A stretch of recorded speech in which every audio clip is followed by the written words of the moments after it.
KUKM Kabupaten Administrasi Kepulauan Seribu. Sesi tanya jawab dari kegiatan praktik dipandu Ketua Tim PKM. Sesi pelatihan komersial produk dagangan online. Sesi pelatihan perhitungan harga pokok produksi. Sesi pelatihan membuat laporan laba rugi. Sesi tanya jawab di pelaksana pelatihan dipandu oleh MC, penyerahan souvenir secara simbolis kepada peserta pelatihan oleh pendamping di masing-masing pulau, kata penutup dari Ketua Tim PKM, serta yang terakhir adalah penutupan. Selanjutnya, marilah kita dengarkan sambutan dari Ketua Parodi Teknik Industri Fakultas Teknik Universitas Pancasila, Ibu Nur Yulianti Hidayah, STMT, waktu dan tempat kami persilakan. Terima kasih, Aca.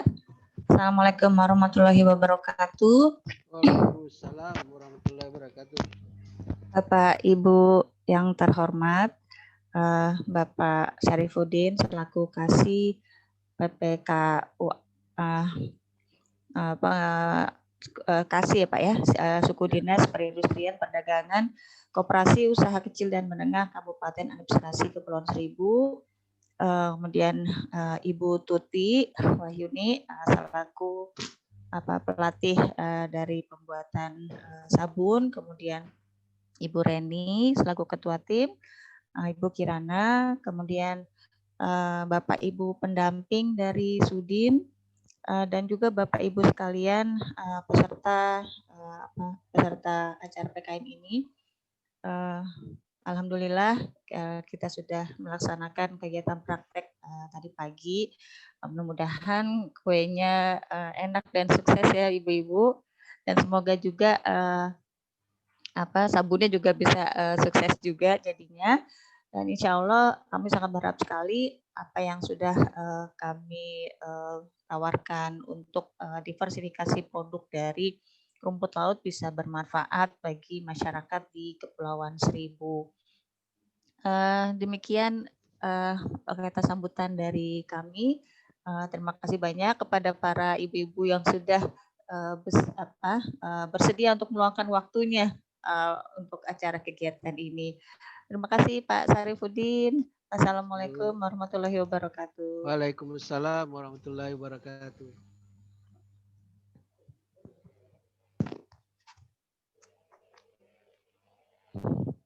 Salsa masih di mute, Cak. Salsa. Ibu, baik. Selanjutnya, marilah kita dengarkan sambutan dari Sudin PP KUKM Kabupaten Administrasi Kepulauan Seribu. Bapak Syarifuddin, waktu dan tempat dipersilakan. Terima kasih. Bismillahirrahmanirrahim. Yang saya hormati, dalam hal ini mewakili Ibu Kasudin karena sesuatu hal sementara rapat di kabupaten dengan Bapak Bupati.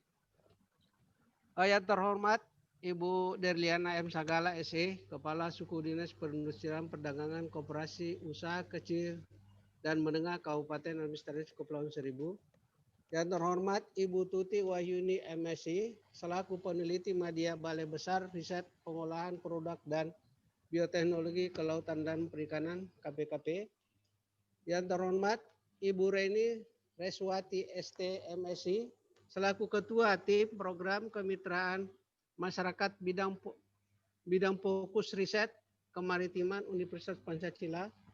Yang terhormat Ibu Nur Yulianti Hidayah ST MSI, selaku anggota tim Program Kemitraan Masyarakat Bidang Fokus Riset Kemaritiman Universitas Pancasila, dan narasumber yang saya hormati, para kepala seksi dan peserta pelatihan yang berbahagia. Assalamualaikum warahmatullahi wabarakatuh. Selamat pagi, salam sejahtera bagi kita semua. Pertama-tama, marilah kita panjatkan puji dan syukur kehadirat Allah yang Maha Esa atas segala berkat dan anugerah yang dilimpahkan kepada kita semua, sehingga kita dapat bertemu di Sudin PPUKM Kabupaten Pulau Seribu maupun hanya melalui media sosial online dalam keadaan sehat walafiat untuk mengikuti acara kegiatan pelatihan kolaborasi online dalam kondisi pemberlakuan pembatasan sosial berskala besar pada masa transisi menuju masyarakat sehat, aman, dan produktif di sektor perindustrian, perdagangan, koperasi, usaha kecil dan menengah. Peserta pelatihan yang berbahagia, kegiatan pelatihan ini merupakan hasil kerjasama dengan Sudin Perindustrian, Perdagangan, Koperasi, Usaha Kecil dan Menengah, Kabupaten Administrasi Kepulauan Seribu dalam rangka menyelenggarakan pengabdian kepada masyarakat program studi teknik industri Fakultas Teknik Universitas Pancasila. Sehubungan dengan sejalannya program kami, yaitu program penumbuhan wira usaha industri baru, di mana program tersebut memiliki 7 tahapan yang diantaranya pelatihan P2, pendampingan P3, pemasaran P5, dan pembukuan P6.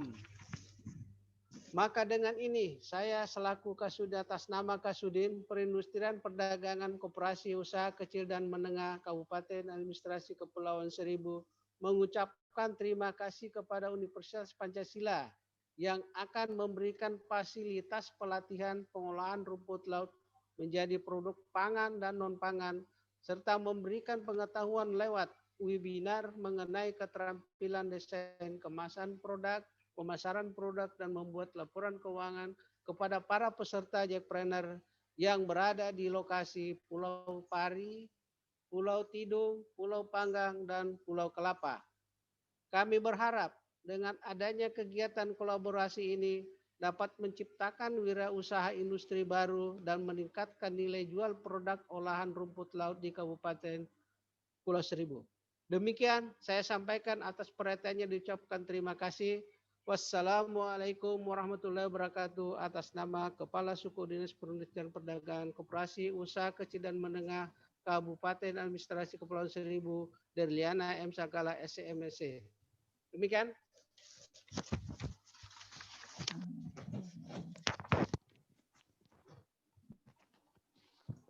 Terima kasih, Pak Sarifudin.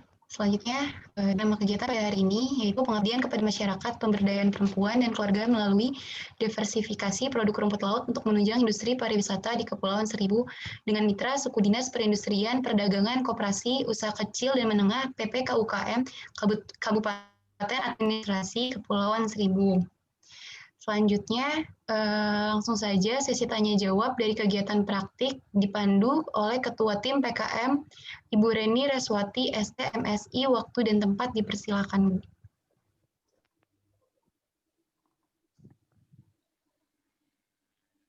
Assalamualaikum warahmatullahi wabarakatuh.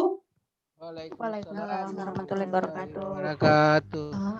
Selamat siang Bapak-bapak, Ibu-ibu ya. Terutama nih pasukan yang udah membuat kue tadi nih, kue apalagi cheese cake sama sabun rumput laut nih.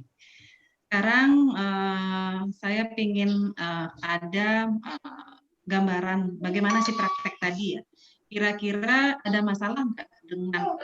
Ada Bu, ada. Ada masalah. Ayo satu-satu dulu. Tanya Bu. Ya silakan Ibu. Assalamualaikum warahmatullahi wabarakatuh. Waalaikumsalam warahmatullahi wabarakatuh. Tolong perkenalkan diri Bu, dengan Ibu siapa? Saya Ibu Rahmatan, perwakilan dari kelompok Kelapa Bu, Kelapa 2. Ya, Kelapa. Ya, silakan Ibu. Ini Bu, kemarin kan kita sempat praktek kue bolu Bu. Ya, ya itu Bu, kue bolunya nggak terlalu ngembang ya Bu. Itu diakibatkan oleh apa? Apa kebanyakan terigu, apa gara-gara agar-agar? Ya, kalau kurang, bentar Bu ya. Atau gini Bu, kalau kurang kembang itu bisa jadi ada salah satu masalahnya waktu mentega ya, pencairan mentega Bu.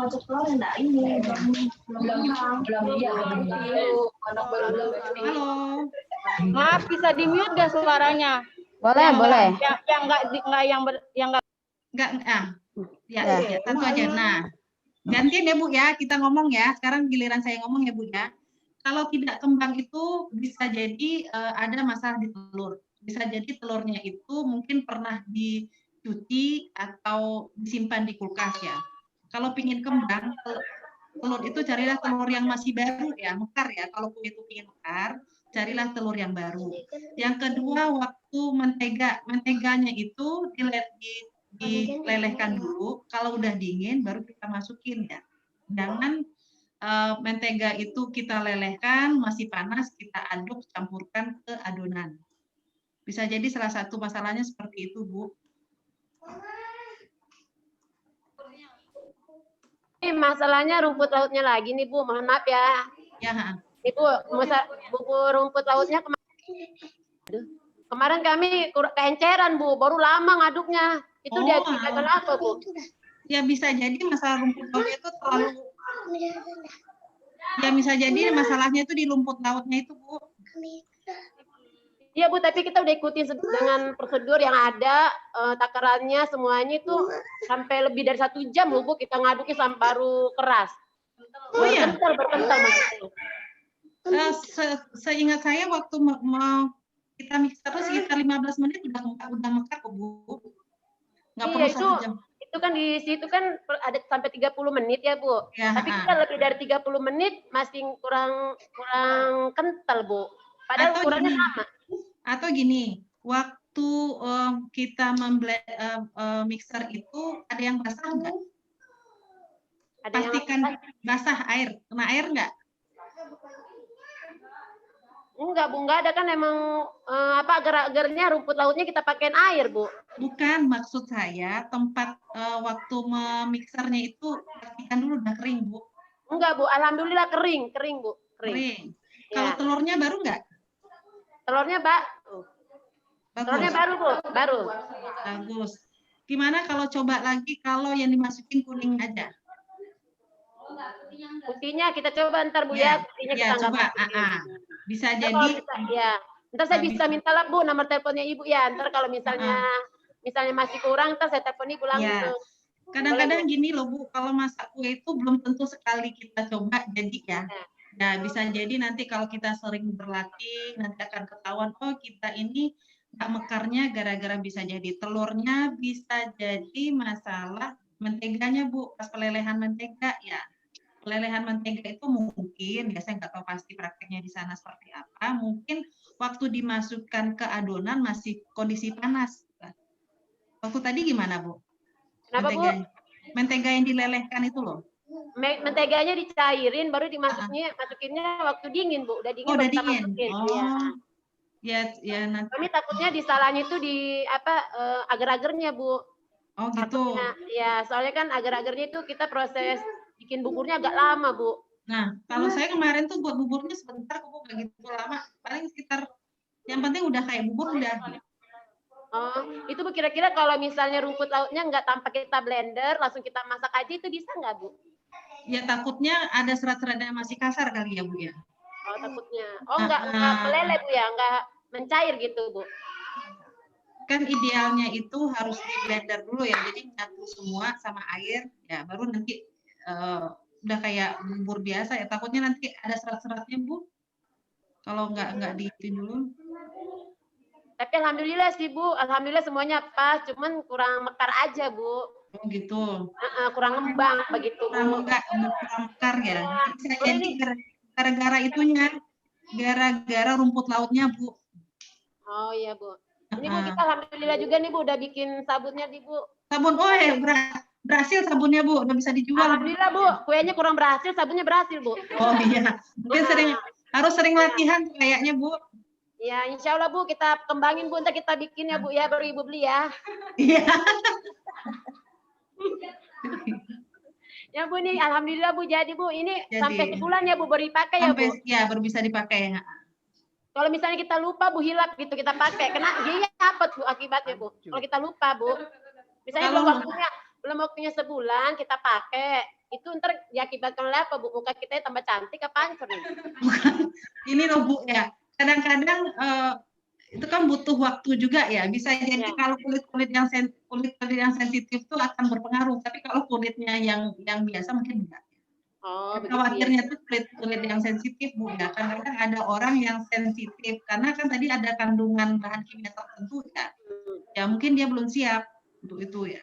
Oh ya, itu paling lamanya 1 bulan ya, Bu? 1 bulan ya, teorinya. Kalau paling cepat, Bu? Ya idealnya 1 bulan, Bu. Oh, idealnya. Oh. Iya, paling ideal 1 bulan aja. Oh iya Bu, seandainya kan udah 1 bulan nih Bu ya, ada kadaluarsanya nggak Bu cara pemakaian, maksudnya sampai berapa bulan gitu? Oh ya, gini aja Bu, kebetulan di sini ada dari KKP ya, Kementerian Kelautan dan Perikanan. Silahkan Bu Tuti Iya. tuh kayaknya yang lebih tahu gimana itu. Silahkan. Kedengaran? Ya, kedengaran suara saya? Kedengeran, Kedengeran, Ibu. Oh ya. Kedengeran. Ya. Pertama kali untuk bolu ya. Ya. Tentang bolu itu sebenarnya nggak masalah kalau tidak mengembang karena itu memang ciri khas rumput laut.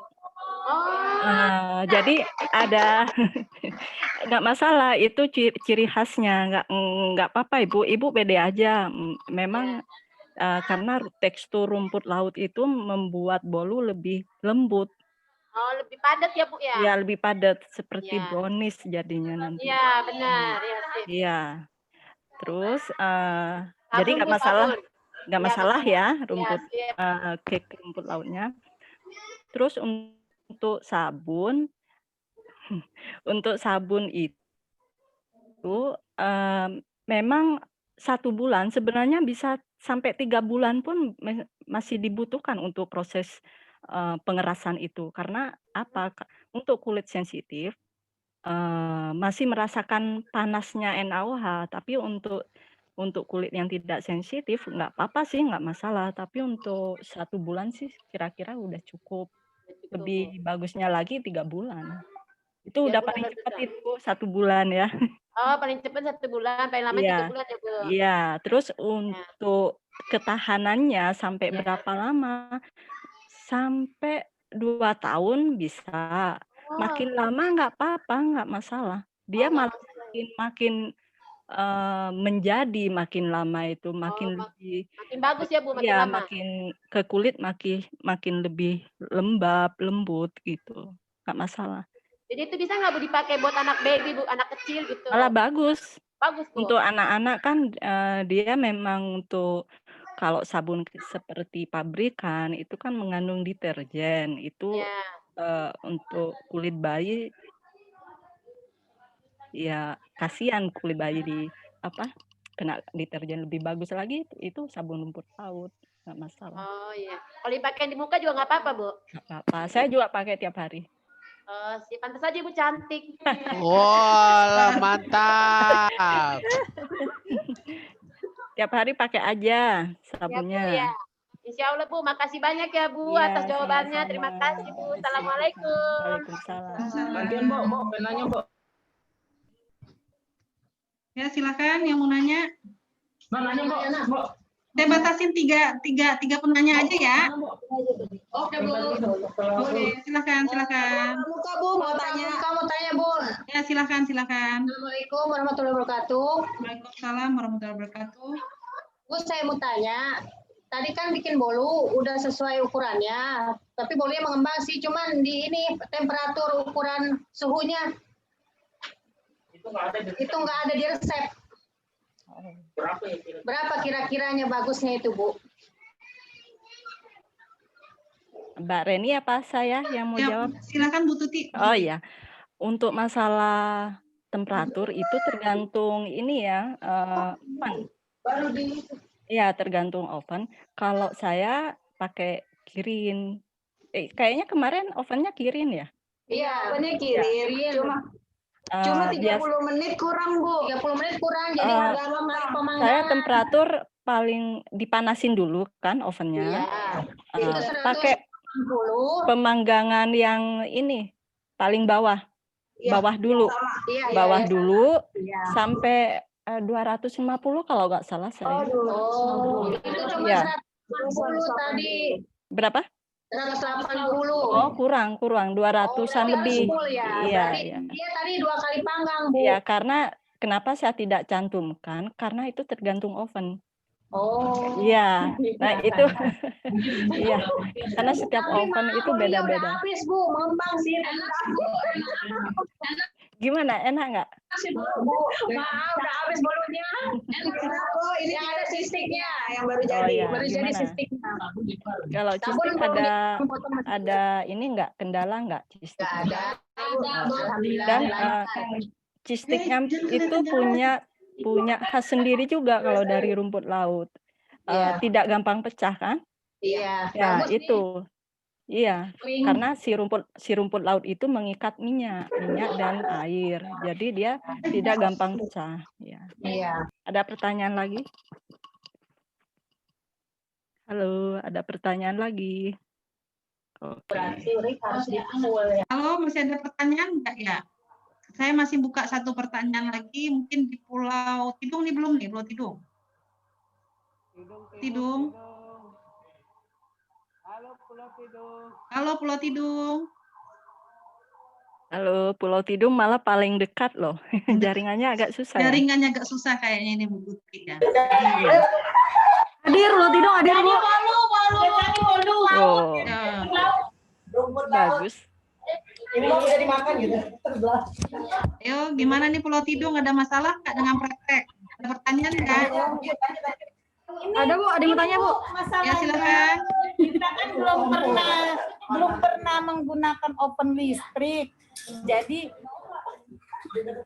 belum tahu timernya semana gitu. Jadi udah 20 menit tapi masih mentah. Terus kita kepenuhan kayaknya naruh adonannya. Jadi nyundul. Sesuai body. Ya biar aja. Bagaimana Bu? Oke. Saya atau Bu Tuti nih yang jawab nih? Bu Tuti. Ini Bu produknya Bu. Ya, Hasilnya Bu. atau Mbak Reni aja dulu nggak apa-apa. Oke. Saya jarang bikin bolu soalnya. Oke, ya silakan. Kemarin itu saya coba bikin bolu itu pakai oven Kirin ya. Ini kan dua-dua. Saya waktu praktek itu pakai oven sama satu lagi kukusan dendangnya. Jadi adonan itu saya bagi dua, yang seperti yang ada di video.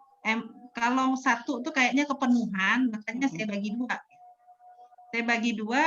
Waktunya kapan ya? Kalau sama oven listrik sekitar 30 menit. 30 menit kemudian suhunya 200 derajat.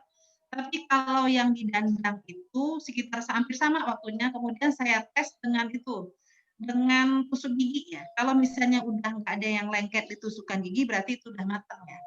Karena tiap dandang itu kan beda-beda ya panasnya ya. Saya nggak bisa nyebutan merek juga ya. Ya sekitar hampir sama lah antara oven sama dandang hampir sama.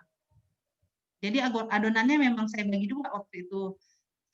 Silakan ibu-ibu lihat yang di video tutorial, saya praktek waktu pembuatan bolu, ya sekitar setengah jam lah matangnya. Oke, ada pertanyaan lagi dari Pulau Tidung?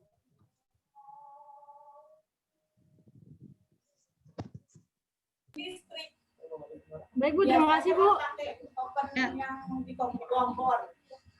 Ya di kompor juga bisa. Di kompor juga bisa kok Bu.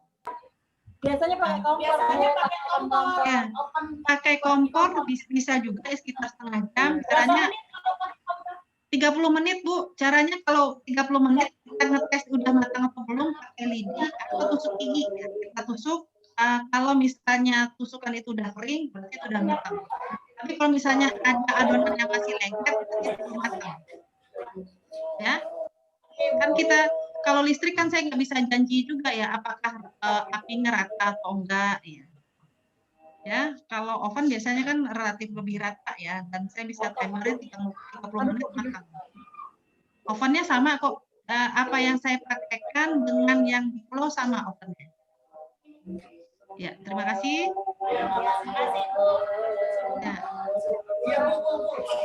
Ya, sekarang waktunya saya balikin lagi ke MC. Ya, sekarang waktunya kita pelatihan untuk soft skill ya. Silahkan aja. Nanti kalau misalnya ada pertanyaan, Terima kasih Bu Reni. nanti coba hubungin ke kita ya. Karena kan kalau membuat kue, lipstick, sama sabun itu bukan simsalabim sekali jadi ya Bu ya. Semakin sering berlatih akan semakin bagus. Ada lagi berita gembira tadi dari Bu Kasudin saya tanggal 9, tolong suaranya tolong dimatiin dulu ya. Tanggal 9 November nanti ada acara ulang tahun kabupaten ya. Jadi nanti kita akan mengadakan lomba yang 3 resep tadi. silakan ibu-ibu berlatih ya, nanti ada sedikit hadiah lah ya. Jangan ngelihat hadiahnya, yang penting seru aja ya. Untuk memperingati ulang tahun kabupaten ya. Nanti ada acara lomba ya. Saya harap ibu-ibu semangat untuk berlatih lagi ya. Semoga membuat kue, apalagi cheese stick sama sabunnya itu udah bisa dan bisa untuk bikin usaha sendiri. Ya, terima kasih. Silahkan Aca, kita lanjutkan acara selanjutnya Aca. Nanti kalau misalnya ada pertanyaan, silahkan hubungin kami. Saya balikin ke Aca. Salsa. Baik Bu. Terima kasih Bu Reni. Sebelum masuk ke acara selanjutnya, saya ingin menyampaikan dari Bu Tuti Wayuni, yaitu untuk proses pematangan sabun sendiri itu selama 1-3 bulan, serta sabun itu tahan sampai 2 tahun, dan sabun bisa dipakai untuk wajah dan aman untuk balita. Selanjutnya, acara selanjutnya yaitu sesi pelatihan komersialisasi produk dagangan online dan desain kemasan untuk usaha kecil dan menengah oleh Ibu Kirana Rukmayuninda Riri, STMT. Waktu dipersilakan, Bu. Tipa.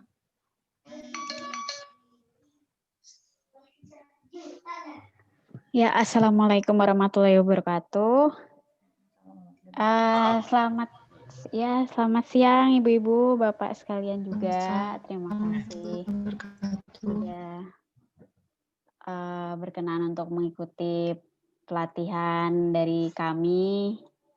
Nah, sebelumnya saya ingin menyampaikan secara singkat aja. Saya nanti akan menyampaikan bagaimana kita bisa menjual produk yang sudah dibuat dan bagaimana kita bisa mengemas produk dengan menarik gitu ya Bu.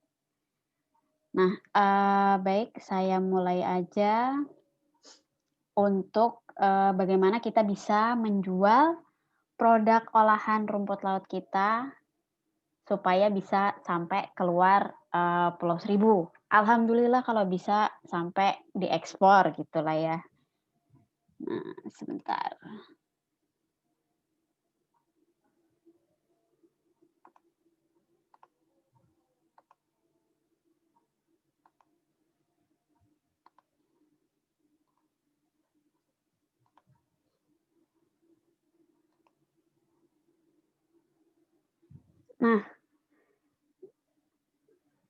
Nah, untuk sekarang itu memang UKM disarankan untuk berjualan lewat online. Tapi kalau misalkan baru awal-awal seperti yang sekarang kita lakukan ini, ya kita uji coba dulu ke tetangga, Bu. Ke tetangga, ke keluarga. Nah, kalau misalkan nanti dari uji coba ke teman dekat, ke keluarga, itu ada respon baik, nanti kita coba untuk menjualnya lebih jauh lagi. Jadi untuk mencoba produk ini laku atau enggak, itu ya kita cobain dulu ke orang-orang yang terdekat kita.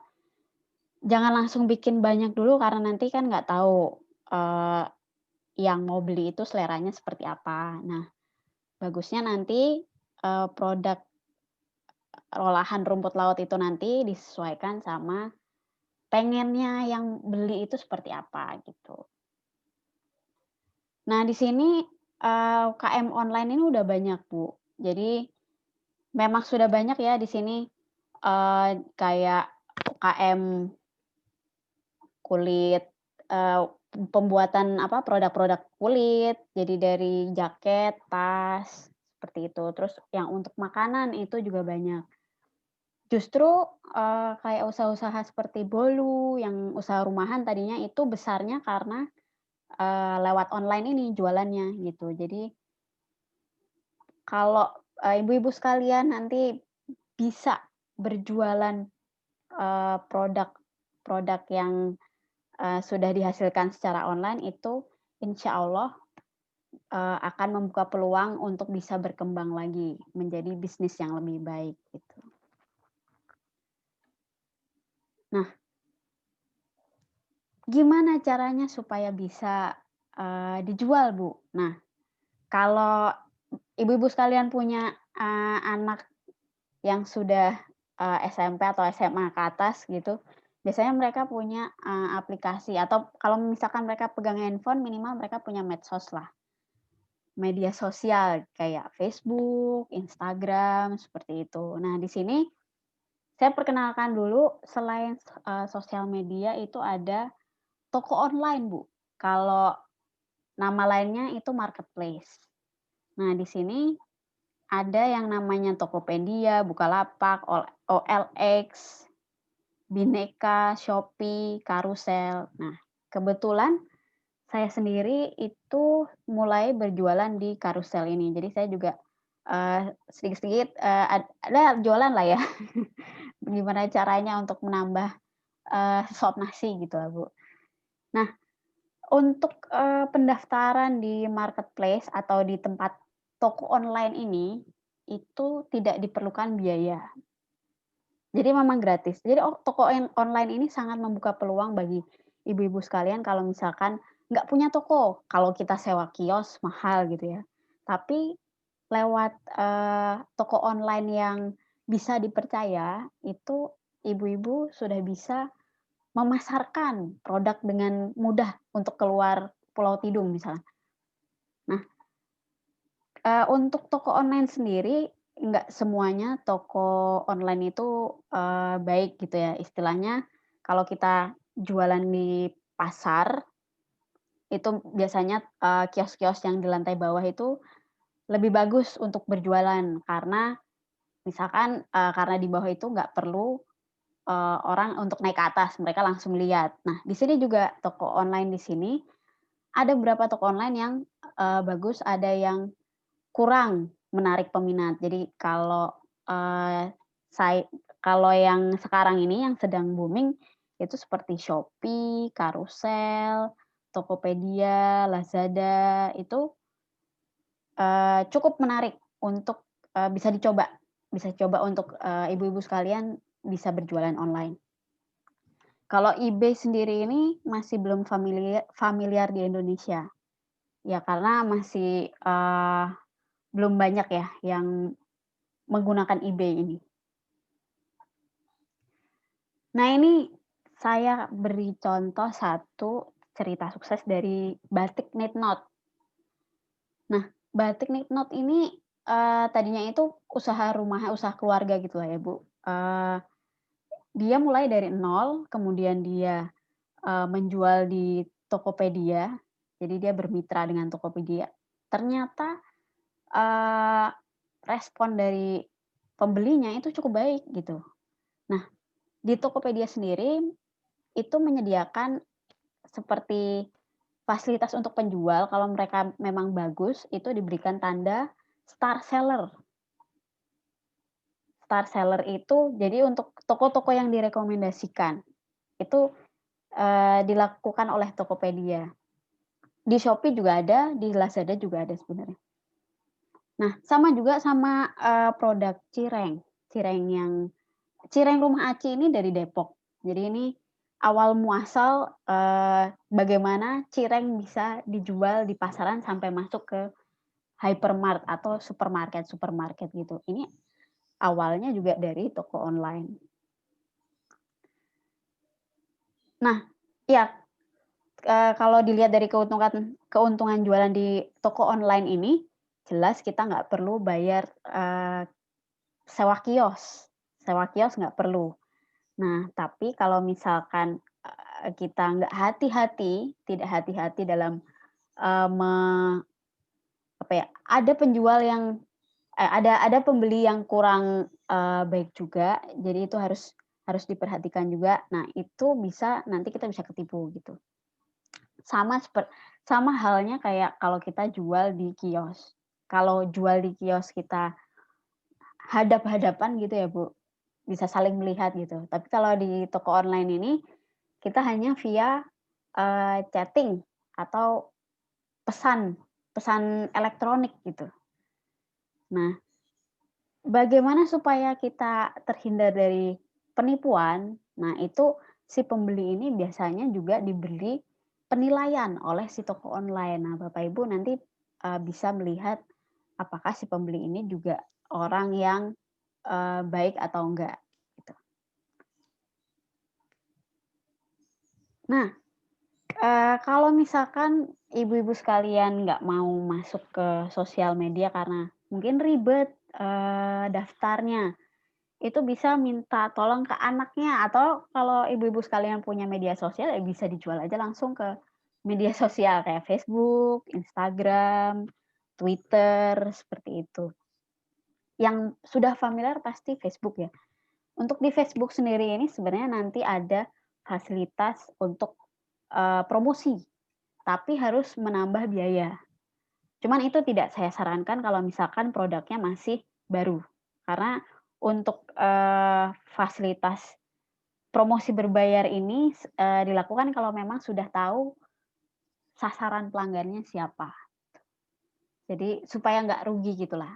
Kalau masih baru seperti produk rumput laut ini, ya cukup dijual biasa saja. Jadi lewat minta tolong, tolong di-share ke temen dong, tolong minta di iklankan dong ke yang lain gitu, lewat teman-temannya gitu ya. Sama halnya dengan Instagram. Untuk Facebook, Instagram sendiri tidak ada biaya-biaya khusus untuk kalau misalkan Bapak Ibu berjualan gitu. Jadi free, gratis. Nah, buzzer di sini yang saya maksud adalah orang yang bisa mengangkat produknya Bapak dan Ibu sekalian. Jadi, sebenarnya kalau kita mau barang kita itu dibeli orang banyak, itu kita bisa cara gampangnya pakai endorse. Kalau bahasa anak milenialnya endorse atau model. Jadi model.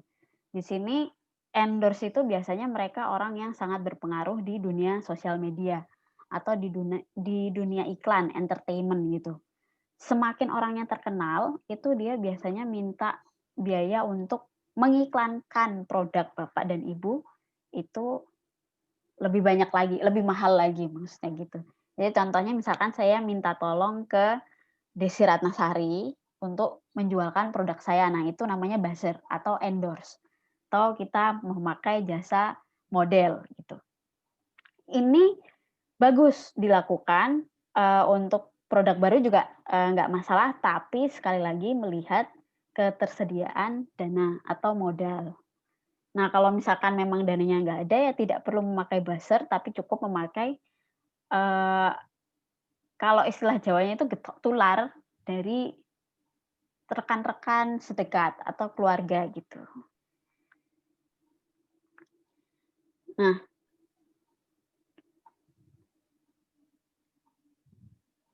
Nah, di sini saya mau menjelaskan kenapa Bapak dan Ibu harus bisa menampilkan keunikan produk dari yang dijual. Karena apa?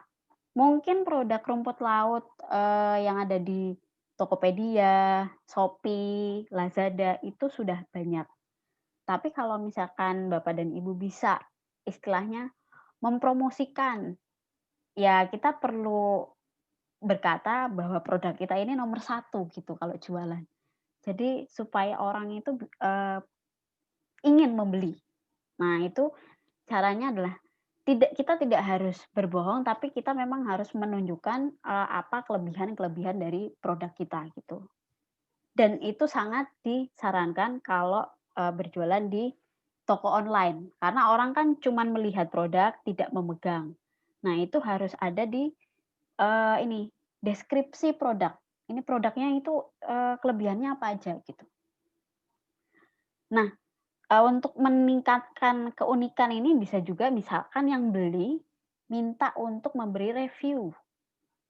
Nah, kalau misalkan yang review itu udah banyak dan reviewnya itu bagus, misalkan bintang 5, bintang 5, bintang 5, dari 5 bintang ya.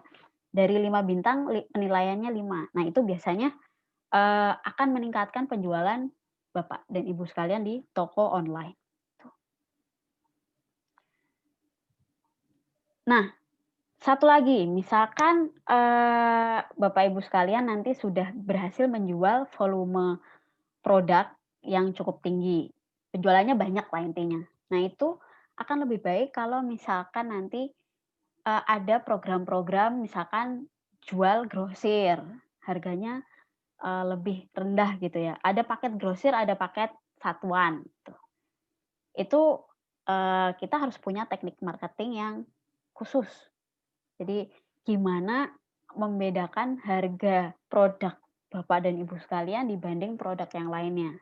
Orang jelas menginginkan produk yang harganya murah dan berkualitas. Nah, kita harus bisa bermain di mindset itu gitu. Ya kalau misalkan memang kita produknya premium, bisa jangan dijual terlalu murah, tapi kita nanti akan mempacking atau mengemas dengan baik gitu.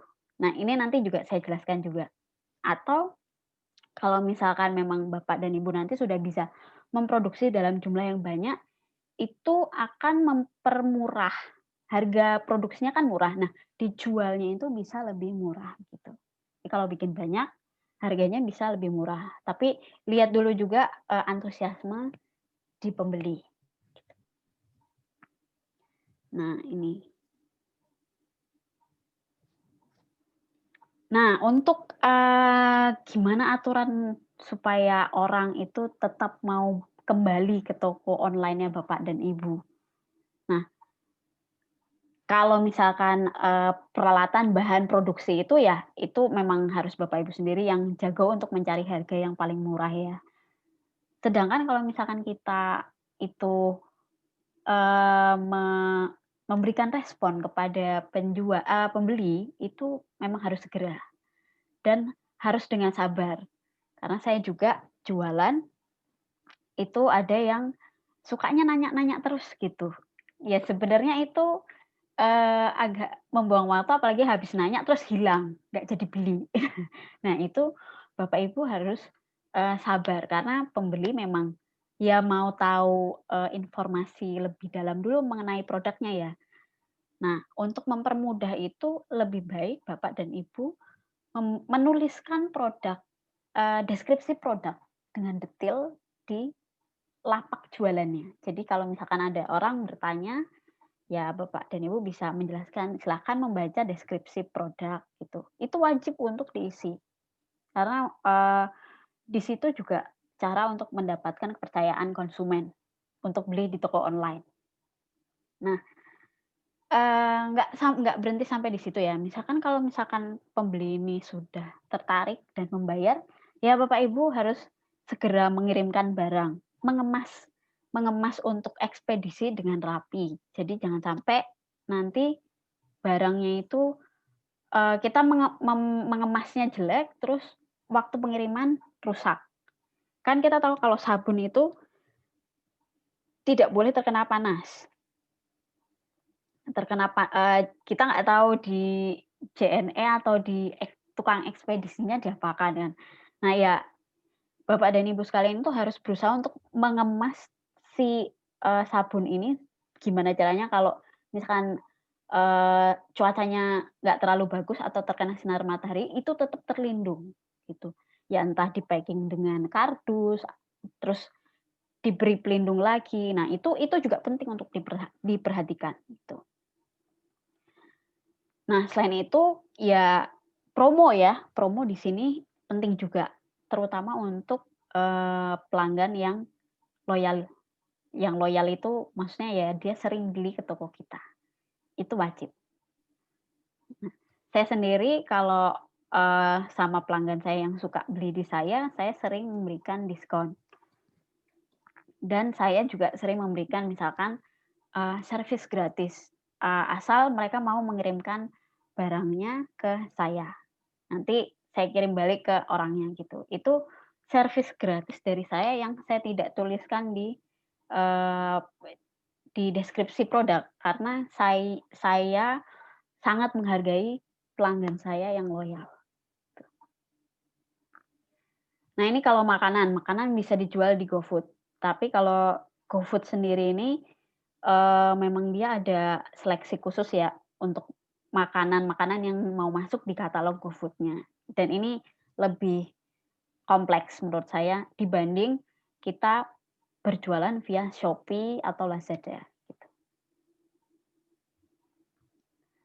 Nah, ini kalau misalkan udah berhasil, penjualannya udah internasional, syukur-syukur bisa sampai ke internasional. Jadi bisa dijual di mana aja. Tapi kalau nanti sudah ada yang minta ekspor, ada yang beli dari luar negeri dalam jumlah yang banyak, nah itu ada aturan khusus lagi. Cuman ya sekarang kita fokusnya ke penjualan di lokal-lokal dulu aja. Tuh. Nah, ini salah satu contoh UKM yang sukses.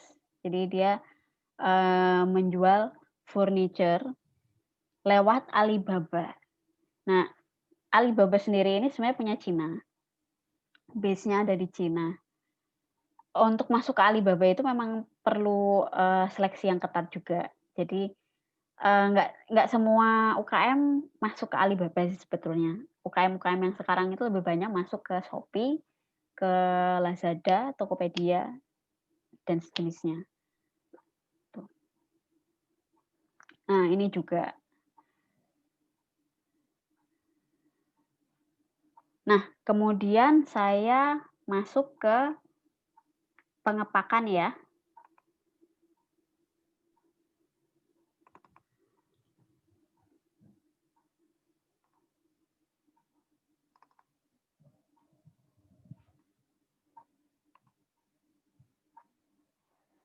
Nah, ini di sini saya Ibu Kirana, maaf, saya mau ingatkan. Iya. Waktunya tinggal 4 menit lagi, Bu. Oh, oke. Untuk yang ini ya, untuk saya ya. Ya. Ini saya menjelaskan dengan cepat. Iya. Jadi, pengemasan ini intinya bagaimana supaya si produk terlihat menarik. Nah, ini yang sebelah kiri ini alat pengemas, yang sebelah kanan ini bagaimana bentuk kemasannya. Nah, sebenarnya tujuan dari belum ada tampilan. Oh, tampilannya belum ada. Oh, sebentar. Oh, iya.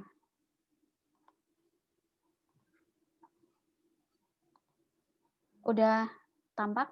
Sudah tampak belum ya? Saya ulang. Udah kelihatan belum? Oke. Sudah, Ibu. Oke. Saya lanjutkan. Jadi untuk kemasan ini ada beberapa alternatif. Ada yang pakai plastik, ada yang pakai kertas.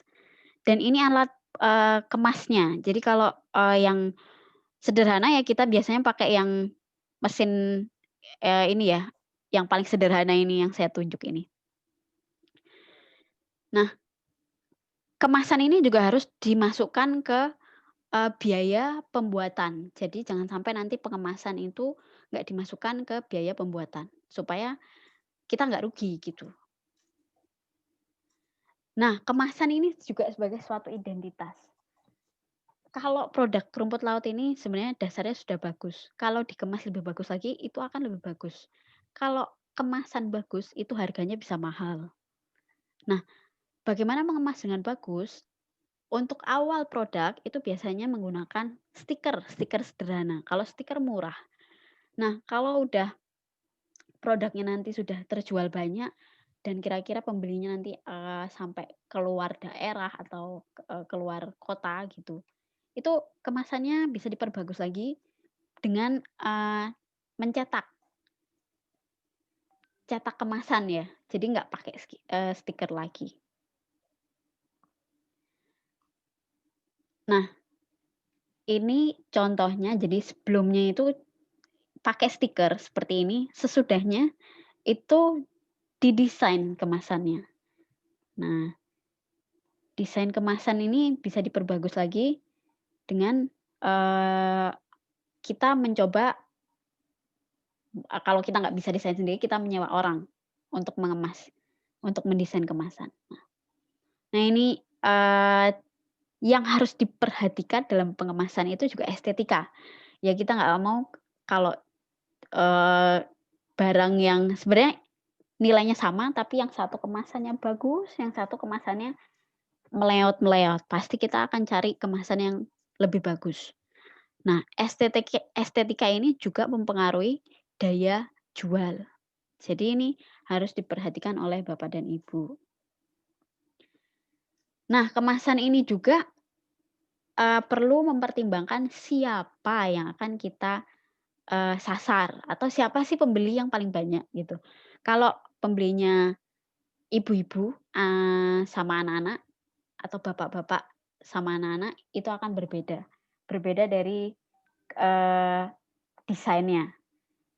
Apalagi kalau sasaran kita itu untuk produk bayi. Itu kalau produk bayi dia desainnya akan lebih imut lagi gitu. Nah, di sini strategi bagaimana produk kita supaya bisa berkembang lebih jauh. Ini saya beri contohnya dapur coklat itu tadinya produk coklat homemade yang sekarang terkenal.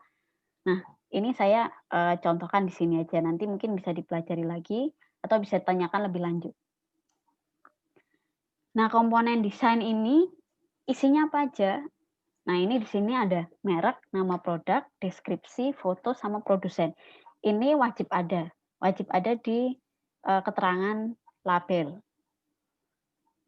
Minimal ini harus ada gitu. Kalau Bapak Ibu sudah punya izin untuk penjualan misalkan PIRT, nomor PIRT gitu ya. Itu lebih bagus lagi untuk dicantumkan. Karena apa? Berarti produk Bapak Ibu sudah melalui assessment atau penilaian dari lembaga yang kredibel gitu. Nah, ini sangat penting sekali. Termasuk kalau misalkan nanti ada foto di kemasan, itu juga harus diambil foto yang terbaik, yang menggambarkan kualitas produk Bapak dan Ibu sekalian itu memang unggul.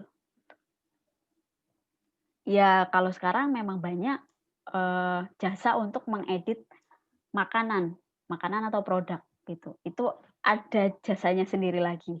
Tapi kalau misalkan nggak ada budget untuk itu ya harus diusahakan sendiri ya. Intinya bagaimana supaya produk kita terlihat wow atau mewah seperti itu. Nah, ini saya beri contoh bentuk atau pola kemasan. Ini untuk kemasan yang kiri ini kemasan kotak. Kalau yang kanan ini juga kemasan kotak, tapi dia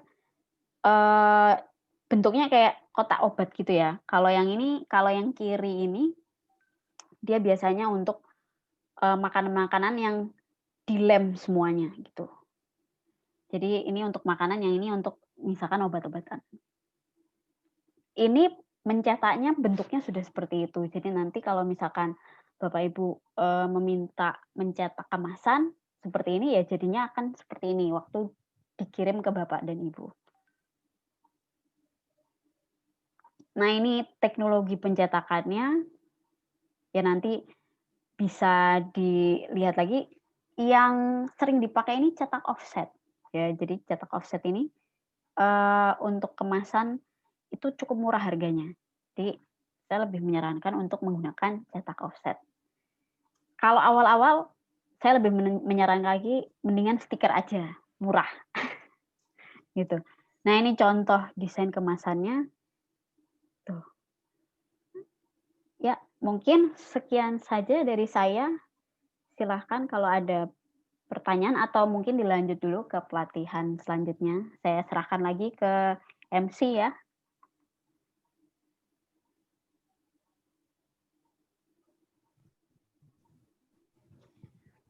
Silahkan. Terima kasih Bu Kirana atas pelatihan yang diberikan. Sebelum masuk ke pelatihan selanjutnya, di sini saya ingin mengingatkan untuk para peserta, jangan lupa untuk mengisi kuesioner yang sudah dikirimkan ke para pendamping dari masing-masing pulau. Sebelumnya saya ingin bertanya untuk para ibu-ibu dan bapak-bapak di sini, apa ini mau dilanjut aja atau kita lakukan break selama 20 menit? Lanjut. Lanjut aja Bu, lanjut. Lanjut ya. Ya lanjut aja nggak Oke, apa-apa. baik. Selanjutnya,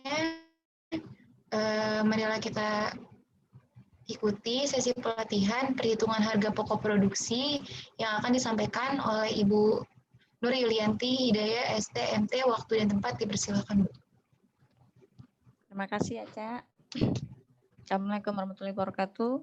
Bapak Ibu sekalian. Warahmatullahi wabarakatuh. Oke, karena kita akan membuat barang, ya, membuat produk, maka dan kita akan menjualnya, maka kita harus tentukan dulu bagaimana menghitung harga pokok untuk membuat kue ataupun untuk membuat sabun, sehingga nanti pada saat menjual kita bisa menetapkan harga jual yang tepat dan tidak akan mengalami kerugian. Baik.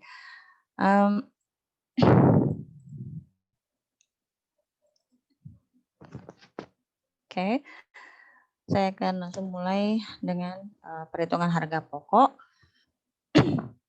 Seperti yang tadi sudah saya sebutkan bahwa untuk memproduksi suatu barang akan ada biaya-biaya yang harus dikeluarkan, yang nantinya akan dijadikan patokan untuk menentukan berapa harga jual, ya, sehingga di situ ada margin keuntungan atau profit atau laba yang kita inginkan dari satu unit barang yang akan kita jual. Nah, di mana berdasarkan klasifikasi biaya, berdasarkan fungsinya itu ada 3 biaya, yaitu biaya produksi, administrasi, dan pemasaran. Nah, yang akan kita bahas di sini adalah biaya produksi. Untuk biaya administrasi dan pemasaran ini nanti ada di laporan laba rugi yang akan diterangkan oleh Ibu Reni. Nah, untuk menghitung berapa sih harganya satu potong kue atau satu loyang kue, atau berapa sih harganya untuk satu potong sabun, ya. Nah, maka untuk memproduksi suatu barang itu ada 3 komponen besar biaya yang harus kita hitung. Yang pertama adalah biaya bahan baku langsung.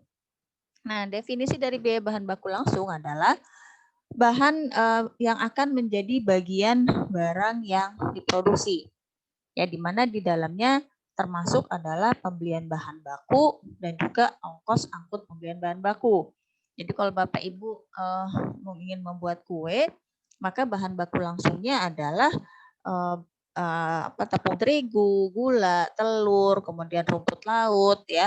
Nah, mentega. Nah, itu dihitung harganya berapa untuk mentega dibutuhkan satu loyangnya, kemudian gula berapa kilo satu loyangnya, dihitung harganya plus ongkos angkut jika Bapak Ibu membeli bahan bakunya cukup jauh dari rumah, ya, sehingga memerlukan biaya untuk mengangkut, misalnya membelinya dalam jumlah banyak dan kemudian perlu ada ongkir gitu, ya, ongkos angkut atau ongkos kirimnya, maka harus ditambahkan dengan biaya pembelian semua bahan baku yang Ibu beli. Kemudian dia tenaga kerja langsung. Nah, ini biasanya kalau kita sudah membuat mass product, ya, dalam jumlah yang besar, produk dalam jumlah yang besar, kita mungkin tidak bisa mengerjakannya seorang diri. Nah, atau ibu-ibu membikinnya secara rame-rame gitu, ya, secara rame-rame di pulau ada berapa orang gitu berkumpul kemudian bekerja sama membuat kue atau sabun. Nah, maka Bapak Ibu bisa tetapkan sebagai tenaga kerja langsung. Nah, sehingga harus dipikirkan berapa nih nanti akan dibayar si Bapak Ibu ini, ya. Atau mungkin bisa saja dari sharing profit, ya. Misalnya kalau Bapak Ibu sudah menghasilkan laba, nah maka bisa disisihkan. Jadi misalnya 80% atau 50% atau 60% dari laba kita bagi nih sebagai keuntungan ke semua ibu-ibu yang sudah membuat kue. Nah, sisanya untuk dijadikan modal awal lagi untuk membuat kue berikutnya atau membuat sabun berikutnya. Jadi yang dimaksud dengan tenaga kerja langsung adalah pembayaran gaji beserta tunjangannya yang diberikan kepada pekerja yang secara langsung terlibat dalam kegiatan produksi. Itu yang dimaksud adalah merubah bahan baku menjadi barang jadi. Ya, jadi kalau Bapak Ibu meng-hire atau menyewa orang untuk mengerjakan kuenya, untuk membantu Ibu untuk membuat kue atau membuat sabun, maka orang tersebut harus diberi gaji, ya, karena dia yang membantu untuk memproduksi atau merubah bahan baku menjadi barang jadi. Nah, biaya yang ketiga adalah biaya umum. Yang dimaksud dengan biaya umum adalah biaya-biaya yang tidak termasuk dalam kategori tenaga kerja langsung dan bahan baku langsung. Ya, jadi ada bahan baku tidak langsung, ada tenaga kerja tidak langsung, dan juga ada biaya overhead lainnya. Nah, bahan baku tidak langsung itu bisa juga berupa bahan baku penolong. Ya, jadi misalnya kita butuh plastik untuk mengemas, ya. Kemudian butuh label merek, misalnya stiker ya untuk mengemas dan sebagainya. Jadi bahan baku penolong ini bahan baku yang tidak menempel secara langsung pada produk ya, Ibu ya. Oke. Nah, sementara tenaga kerja tidak langsung adalah tenaga kerja yang tidak terlibat secara langsung dalam kegiatan produksi. Contohnya pegawai administrasi. Nah, nanti insya Allah usaha kita ini berhasil ya, ibu-ibu. Penjualan kuenya sukses, penjualan sabunnya sukses. Nah, kemudian sehingga permintaannya tinggi, nah maka Ibu mungkin butuh satu orang karyawan yang mengerti bagaimana untuk membuat mencatat transaksi-transaksi ya, mencatat kemudian membuat laporan keuangannya mungkin. Nah, itu orang yang Ibu hire untuk mencatat semua kegiatan administrasi itu masuk ke dalam kategori tenaga kerja tidak langsung ya.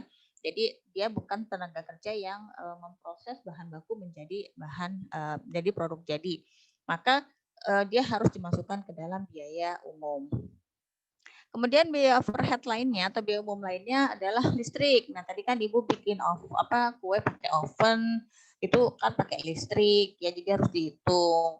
Kemudian mungkin Ibu untuk melakukan pemasarannya tadi seperti yang Bu Kirana jelaskan melalui marketplace atau jual online.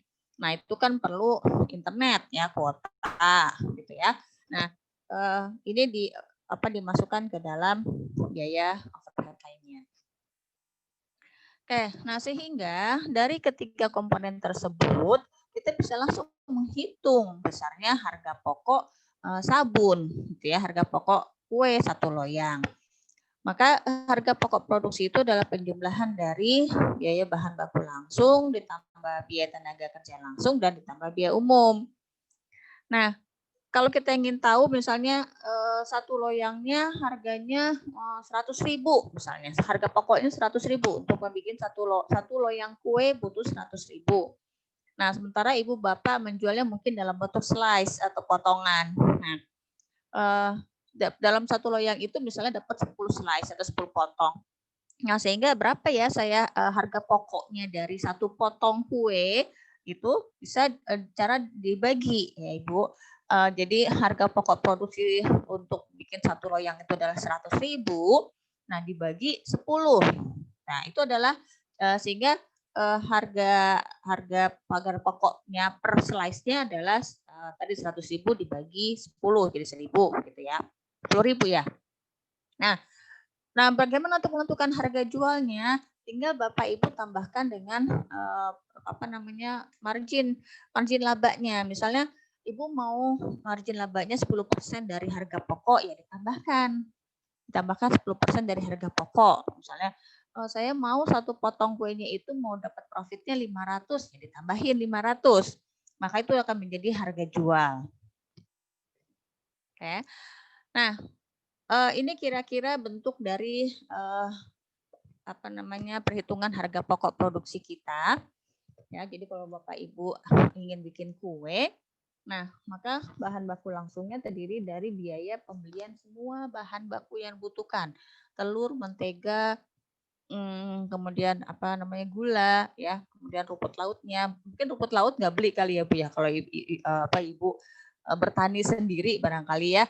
Jadi tidak perlu membeli rumput laut. Atau kalau kita mau menghitung bahan baku langsungnya dari pembuatan sabun, maka material-material atau bahan baku yang sudah diberikan videonya itu ya, itu bahan bakunya semua dihitung berapa harganya ditambah dengan ongkos angkut.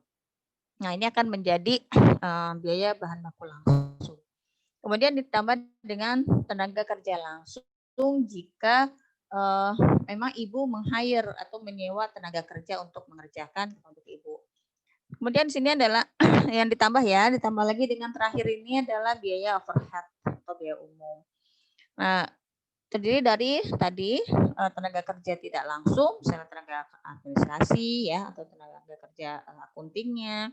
Kemudian bahan baku tidak langsung, misalnya tadi kemasan ya, stiker, selotip mungkin ya, itu masuk dalam administrasi juga ya. Kemudian penyusutan. Nah, yang dimaksud dengan penyusutan ini adalah dikenakan ya, penyusutan itu dikenakan pada semua harta tetap atau aset tetap. Contohnya Ibu punya harta tetap tadi mixer ya, kemudian ada oven gitu ya. Nah, Ibu Bapak mungkin bisa menyusutkan menyusutkan misalnya Ibu perkirakan bahwa nah ini sebenarnya ada perhitungannya sendiri ya, tapi umumnya UKM kadang-kadang tidak menghitung penyusutan. Ya, ini ada metodenya sendiri sebenarnya untuk menghitung penyusutan. Kenapa harus dihitung penyusutan? Karena ini ada kaitannya dengan pajak, Ibu. Jika Ibu sudah mempunyai NPWP, misalnya nanti sudah usahanya sudah sangat besar ya, kemudian penjualannya sudah sangat banyak, kemudian Ibu mendirikan badan usaha, di mana badan usaha tersebut harus dikenakan pajak pendapatan ya. Nah, kemudian Ibu juga sudah mempunyai NPWP yang harus membayar pajak sebagai pengusaha, maka ini harus dikeluarkan ya. Tujuannya adalah untuk mengurangi pajak yang harus dibayarkan ke perusahaan.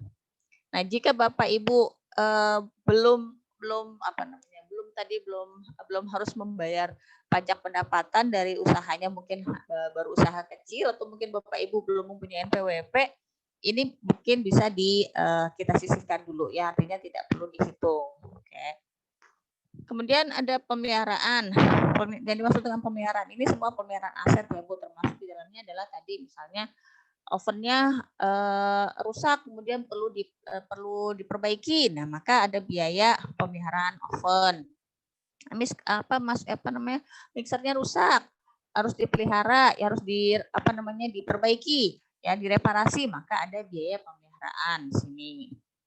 Kemudian ada listrik ya, untuk listrik ini bukan listrik rumah ya Bu ya, tapi listrik yang memang dipakai untuk kegiatan produksi. Jadi harus dipisahkan antara listrik rumah sama listrik untuk kegiatan produksi. Kalau listrik rumah dibebankan juga di sini, ini akibatnya harga pokoknya menjadi mahal. Nah, kalau harga pokok mahal ditambah lagi dengan margin laba, maka harga jualnya menjadi lebih mahal lagi. Nah, akhirnya kan konsumen nggak mau beli gitu ya. Jadi semua biaya-biaya yang ada di sini khusus untuk kegiatan produksi saja. Jangan ditambahkan biaya-biaya yang sifatnya pribadi.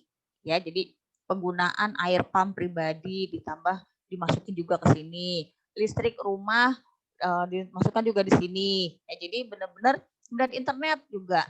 Ya, jadi internet ini benar-benar kuota atau biaya kuota yang memang dipakai untuk kegiatan marketing. Ya.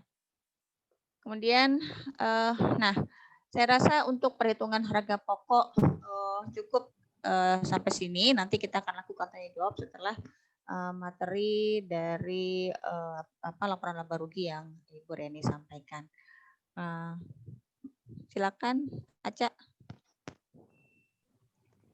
Terima kasih Bu Nurli. Selanjutnya masuk ke sesi pelatihan pembuatan laporan laba rugi yang akan disampaikan oleh Ibu Reni Respeksi MS. Waktu dan tempat dipersilakan. Oke, terima kasih Aca ya. Assalamualaikum warahmatullahi wabarakatuh. Ibu-ibu, bapak-bapak sekalian, ya saya bagian yang terakhir membuat laporan laba rugi ya.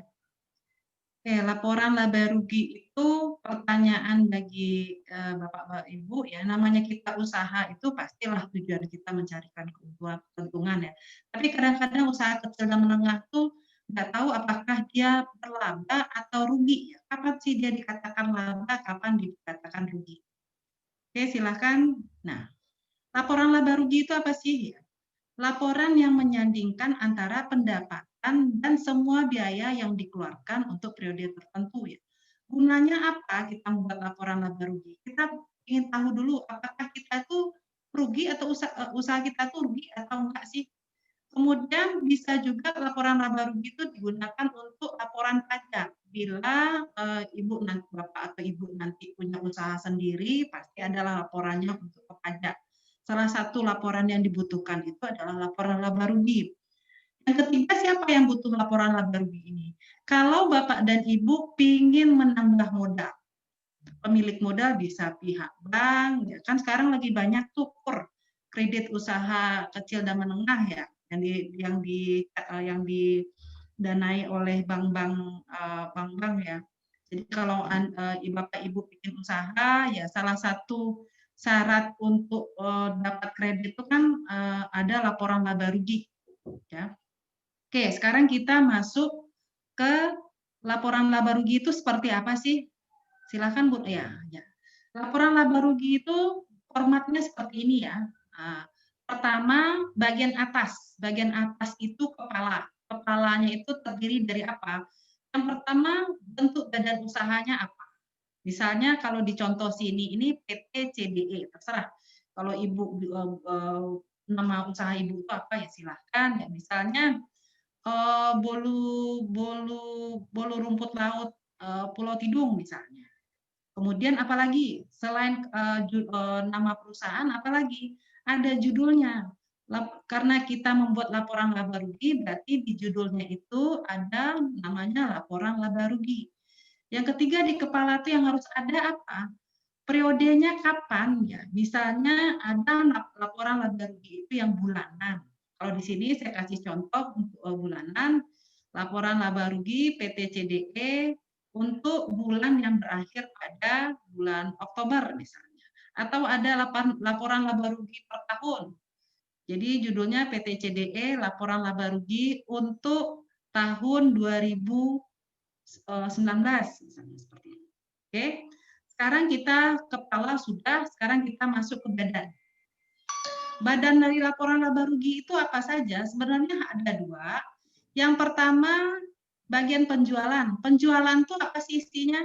Misalnya ibu usaha buat bolu dari rumput laut. Penjualan selama bulan September itu terdiri dari apa? Misalnya laku 100 loyang. Harganya berapa satu loyang? Misalnya 30.000, berarti 100 dikali 30.000. Kemudian dikurangi dengan apa lagi? Harga pokok produksi yang tadi yang dijelaskan dari Bu Nur Yulianti Hidayah tadi, harga pokok produksi itu terdiri dari 3 komponen biaya utama. Yang pertama bahan baku, tenaga kerja langsung, dan biaya umum. Ya. Setelah itu apa? Ya tadi kita udah menghitung harga pokok produksi, kemudian kita kurangi lagi dengan apa? Silahkan Bu Nurli. Ya, laba kotor. Jadi penjualan tadi selama bulan September kita total berapa? Misalnya tadi ada 100 loyang dikali 30.000, jadi berapa itu? 100 kali 30.000, 3 juta ya? Sorry. Ya, 3 juta. Kemudian harga pokok produksinya, kita hitung terigu habis berapa, bahan baku yang tadi ya, kemudian tenaga kerjanya berapa, biaya umumnya berapa, selisih dari penjualan dikurang dengan harga pokok produksi itulah yang dinyatakan dengan laba kotor. Ya. Setelah laba kotor, yang namanya kita membuat misalnya bolu, kita juga ada biaya pemasaran seperti kita misalnya butuh tenaga penjual ya yang nolongin memasarkan produk ya, apa saja. Kemudian ada lagi misalnya kita minta tolong bantu-bantu lah yang nulis-nulisin administrasi ya, kita hitung berapa biayanya. Kemudian yang kemudian kita hitung ke dalam laba operasi. Laba operasi itu gimana sih cara menghitungnya? Laba operasi itu adalah selisih dari laba kotor kita kurangin dengan semua biaya pemasaran dan administrasi. Nah, kalau ini format laporan laba rugi kalau kita misalnya mengajukan untuk kredit. Ya. Yang namanya kredit pasti ada bunga yang harus kita keluarkan. Kemudian kita hitung laba sebelum pajak. Laba sebelum pajak itu apa sih? Selisih antara laba operasi dikurangi dengan bunga kredit. Ya. Kalau usaha ibu udah besar, nanti akan dikenakan pajak oleh pemerintah, pajak pendapatan. Pajak pendapatan itu ya tergantung ya pasal berapa yang dipergunakan, nanti ada aturannya. Nah, kemudian kita ingin tahu laba bersih kita itu berapa sih? Laba bersih itu adalah selisih dari laba sebelum pajak dikurangi dengan pajak pendapatan. Nah, itulah laba atau rugi bersih. Kenapa di sini ada laba atau rugi bersih? Kalau hasilnya lebih besar dari 0 atau positif dikatakan kita berlaba. Tetapi kalau hasilnya kecil dari 0 atau minus berarti kita rugi. Artinya apa? Kita lebih besar dikatakan laba itu kapan? Bila penjualan lebih besar dari semua biaya.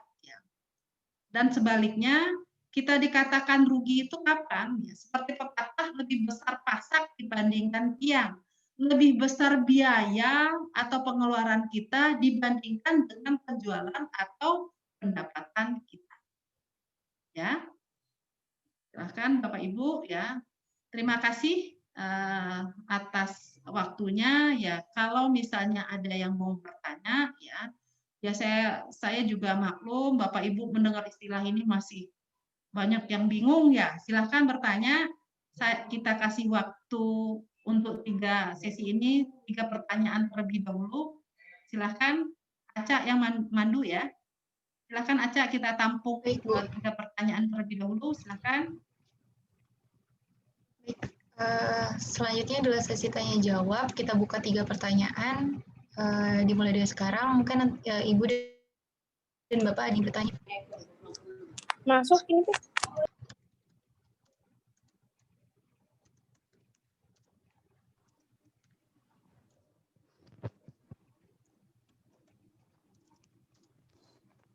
Bapak Ibu, apakah ada yang ingin ditanyakan dari pelatihan kami tadi tentang komersialisasi produk, kemudian kemasan, dan perhitungan harga pokok serta membuat laporan laba rugi?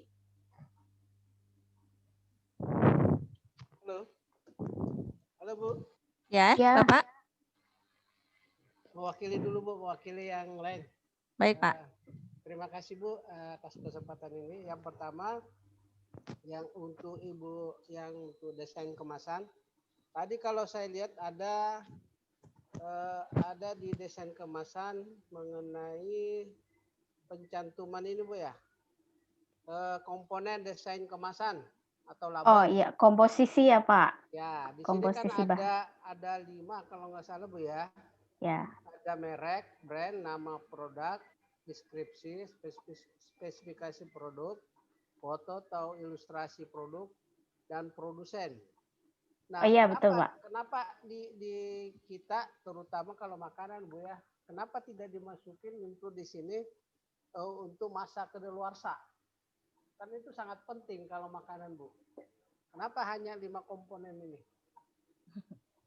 Nah, sedangkan kita kalau setiap orang mau beli, melihat, kalau yang jeli pasti lihat dulu kedaluarsa ini kapan. Nah, itu yang pertanyaan pertama Bu ya, komponen masa kedaluarsa makanan itu atau produk itu Bu. Kalau saya lihat itu yang pertama, yang kedua untuk yang biaya, saya ingin tadi untuk rincian biaya, ada rincian biaya tapi tidak ada dimasukkan ke biaya tak terduga dari Ibu yang mengenai itu Bu ya, yang biaya tak terduga. Yang kedua itu gimana di komponen biaya tak terduga itu kita taruh di mana Bu? Karena kan ada biaya tak terduga itu. Kalau tadi saya lihat di sini tidak ada dimasukkan biaya tak terduga. Nah, yang terakhir, yang ketiga untuk laporan di rugi laba itu biaya operasional. Yang kalau saya lihat tadi kayaknya agak masih saya bingung. Kalau bisa Bu dikasih angka, jadi orang bisa lihat, oh dari ini jadi kaitannya dengan laporan produksi dengan rugi laba itu terlihat, oh begini rugi saya begini. Jadi kalau begini agak bingung lihatnya. Kalau langsung contoh tuh lebih konkret kayaknya. Kasih angka walaupun kecil, jadi nanti kelihatan, oh ini hanya untung Rp1. Kalau kita mau naikkan jadi Rp2, di mana kita mau naikkan? Atau kita mau turunin, ini terlalu tinggi harganya, biaya apa yang bisa kita turunin? Bisa kita tekan biar harga jualnya masuk. Itu barangkali Bu 3 pertanyaan saya. Sementara terima kasih. Assalamualaikum warahmatullahi wabarakatuh. Waalaikumsalam warahmatullahi wabarakatuh. Mungkin saya langsung coba menjawab ya Pak ya. Untuk yang desain kemasan, iya memang harus ada kadaluarsanya. Cuma untuk mencantumkan kadaluarsa itu biasanya juga harus diuji coba dulu produk itu bisa bertahan berapa lama. Kalau belum ada izin dari PIRT, ya bisa dicoba diuji sendiri dulu. Tapi memang kadaluarsa itu harus dicantumkan Pak, terutama kalau sudah ada izin edarnya gitu. Itu masuknya ke deskripsi produk juga. Di deskripsi produk itu harus ada kadaluarsanya. Seperti itu. Berarti wajib Bu ya, wajib. Iya, wajib ada Pak. Wajib harus ada kadaluarsanya. Cuma kalau produknya itu baru misalkan ya, seperti rumput laut ini. Misalkan memang belum pernah diuji atau ini produk awal gitu. Untuk menyantumkan kadaluarsa kan kadang-kadang nggak tahu gitu Pak. Nah itu kalau ngarang menyantum kadaluarsa itu juga nggak boleh gitu Pak. Jadi memang kadaluarsa ini harus sudah melalui uji coba gitu Pak. Iya benar, saya sepakat itu Bu. Karena Ya. ini kan kalau apalagi makanan ya, itu makanan. Betul Pak. Makanan wajib. Nah, paling pertanyaan lanjutan, kalau rumput laut ini kayak tadi sabun, bisa 3 tahun. Nah itu berarti kan sudah pernah ada pemeriksaan Bu ya, bisa sampai 3 tahun kalau nggak salah tadi Bu ya, 3 tahun bertahannya. Nah itu kan makanan kita. Kalau ditanya kaitannya dengan PIRT, pasti ditanya kaitannya kalau untuk mengajukan kita PIRT, masa kadaluarsanya bagaimana? Itu barangkali yang perlu kita jawab. Oke, terima kasih. Iya Pak, betul. Dan di PRT sendiri nanti juga mereka juga ada untuk verifikasi itu kualitas produknya seperti apa, termasuk kadaluarsanya itu juga nanti ada Pak. Gitu. Karena saya Mungkin pernah. Bu Tuti bisa nambahin Mungkin untuk iya, yang bisa ditambahkan. kadaluarsa sabun Bu. Oh iya. Iya. Untuk sabun memang saya sudah menguji masih skala belum BPOM ya. Kalau untuk kosmetik tuh kan harus izin edar dari BPOM. Jadi si UKM sudah mempunyai alurnya. Nggak tahu kalau sekarang kan Undang-Undang Cipta Kerja itu bagaimana saya belum tahu. Tapi aturan yang sebelumnya kan pihak UKM sudah mempunyai nomor Dinkes. Nomor Dinkes nanti ajukan ke BPOM. Nah, BPOM nanti menyarankan si produk sabun itu untuk uji lab ke lab yang dianjurkan BPOM, misalkan ke Sukovindo atau ke yang di Balai Besar Industri Agro atau lab-lab lainnya. Jadi itu nanti memang harus ada BPOM nantinya. Tapi saya sudah mengujinya itu bisa sampai 2 tahun, Pak, ketahanannya. Terus saya ujinya itu sudah mengikuti aturan Kemenkes, bebas logam berat, terus angka kapang tidak terdeteksi, TPC-nya juga tidak terdeteksi, maksudnya sesuai dengan anjuran BPOM, dan itu juga sudah dicek untuk keamanan konsumen yang di bawah umur, seperti balita dan dewasa. Sudah saya lakukan semuanya, sudah mengikuti Kemenkes. Ya, terima kasih. Ibu Tuti, punten Bu. Kalau seandainya nanti produk sabunnya itu jadi jadi diperjualbelikan ya Bu, jadi di mass product. Mohon izin Bu, kira-kira apakah hasil ujinya itu bisa menjadi bukti lampiran ya untuk promosi produk ini? Oh ya.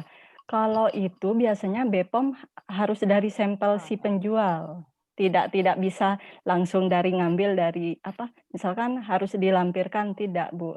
Jadi BPOM tetap minta sampel dari si yang mengajukan BPOM. Si pengaju. Maksud saya Bu gini, kan udah pernah produk Ibu itu produk dari pulau dulu diuji, apa produk di luar Pulau Seribu? Oh, saya sendiri Pak. Maksudnya ngambil dari bahan bakunya di Pulau Seribu? Oh, tidak. Tidak, saya ngambil dari NTT malah. Oh, berarti maksud saya kalau dari Pulau Seribu kan kemungkinan bisa kita pakai untuk mereka-mereka kurang tidak. Lebih 1 tahun sampai 2 tahun. Tapi kan kemungkinan beda Bu ya. Dan tergantung tahun juga Pak, tahun.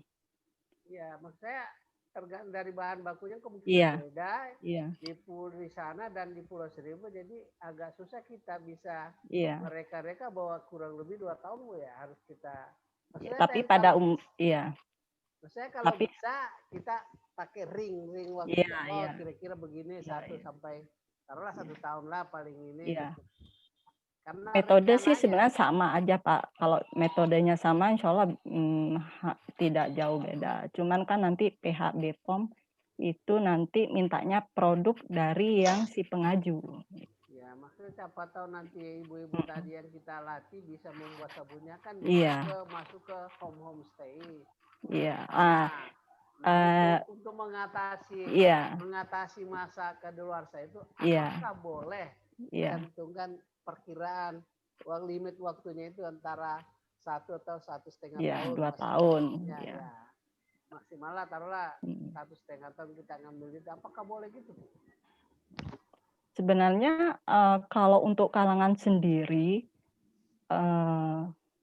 untuk tidak dijual edar ke publik, misalkan masuk supermarket atau misalkan yang minimarket, contohnya seperti Alfa, Indomaret gitu, nggak masalah asalkan mengikuti prosedur pembuatan yang baik. Nah itu, PC. Iya, apa istilahnya itu Pak? Ya, metode pembuatan, metode produksi produk yang baik, yang baik dan benar. Ya. Terima kasih Bu, makasih. Ya. Terima kasih Pak Bu Tuti. Untuk pertanyaan kedua mungkin Bu Reni atau saya yang jawab, Bu Reni? Ya, silakan Bu Reni dulu, nanti saya tambahkan. Bu Nurdi yang harga pokok, jadi saya yang laporan ruginya ya. Baik. Jadi Pak Syarif tadi saya tangkap pertanyaan Bapak mengenai biaya tak terduga. Nah, memang secara akuntansi Pak tidak ada akun yang namanya biaya tak terduga. Jadi yang namanya akuntansi itu pelaporannya harus pasti. Jadi semua harus berdasarkan transaksi atau kwitansi itu, sehingga apa yang kita keluarkan itulah yang akan kita catat. Jadi di perhitungan harga pokok produksi, karena perhitungannya itu real ya Pak ya, bukan anggaran. Ya, beda dengan anggaran. Nah, kalau kita ingin membuat anggaran, maka kita harus memprediksikan kenaikan biaya produksi ya, berdasarkan dengan biaya produksi periode sebelumnya. Tapi kalau harga pokok produksi aktual, jadi kita bikin sekarang, kemudian kita hitung sekarang. Nah, jadi kita bikin produknya sekarang, kemudian setelah jadi kita hitung biayanya untuk kita jual. Nah, maka itu nggak ada komponen biaya tak terduga. Karena memang secara prosedur akuntansi tidak ada akun yang namanya biaya tak terduga. Mungkin begitu ya Bu Reni ya. Yang Bu Reni ini biasa ngurus keuangan di perusahaan. Monggo Bu Maksud Rini. saya gini Bu, maksud saya kaitannya ke situ di ongkos angkut. Ini kan ada kemudian ongkos angkut. Ya Pak. Kita kan namanya ongkos angkut kan kadang-kadang ya kalau umpama kendaraan sendiri kan tiba-tiba ada kerusakan kan tidak ada biaya perbaikan di sini nih. Pemeliharaan masuk ke biaya pemeliharaan Bu ya di situ ya. Betul Bapak, masuk biaya pemeliharaan. Oh, di situ kalau kayak kita kan kadang tiba-tiba kayak gitu, tiba-tiba biaya pemeliharaan. Gimana saya bahasanya ya? Kita ada biaya-biaya tertentu kayak promo. Kalau biaya promosi bisa dimasukkan nggak ke situ? Biaya promosi ada di laporan laba rugi Pak. Tadi di laporan laba rugi itu ada biaya pemasaran. Oh. Jadi kan yang namanya promosi itu kan keluar setelah produk dibuat. Gitu. Jadi yang namanya harga pokok produksi itu benar-benar biaya yang dikeluarkan untuk membuat produk. Nah, sementara biaya marketing itu keluar setelah produk dibuat dalam rangka memasarkan. Sehingga biaya pemasaran itu ada di laporan laba rugi. Maka tadi ada ada laba kotor gitu ya, laba kotor kemudian dikurangi biaya pemasaran, biaya promosi, bikin leaflet apa flyer atau apa. Nah, maka dapatlah laba operasi. Itu Pak. Berarti masuk ke kalau di sini kan laporan laba rugi ini penjualan, harga pokok, laba kotor, biaya pemasaran. Biaya pemasaran bisa masuk ke sini semua ya? Kayak ya, Pak. Promosi, barunya oh ya.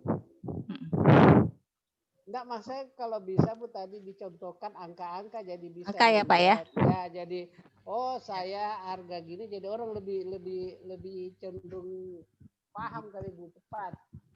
Oh, harga saya begini, harga penduduk segini.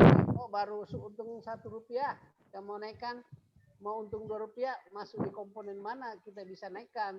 Saya biar ada atau masih terlalu banyak untungnya. Kita kurangi kira-kira di komponen mana. Maksud saya ke situ. Jadi gini Pak, untuk menentukan harga jual itu kita berdasarkan margin laba. Jadi kalau harga jual satu loyangnya, bukan harga jual, harga pokok produksi ya Pak ya. Jadi untuk membuat satu loyang itu kan butuh bahan baku, butuh upah tenaga kerja jika memang kita membayar orang untuk membuat kuenya, tapi kalau kita sendiri yang mengerjakan ya itu mungkin bisa dihilangkan. Kemudian ada biaya listrik dan sebagainya. Nah, setelah dijumlah, maka keluarlah harga pokok. Nah, untuk menetapkan harga jual itu bukan dengan menaikkan biaya Pak, tapi dengan menambah profit. Jadi kalau misalnya harga pokoknya untuk bikin satu loyang itu sesuai perhitungan real transaksi, misalnya 100.000, kemudian saya ingin dapat laba satu loyangnya itu 25.000, maka kita akan jual 125.000.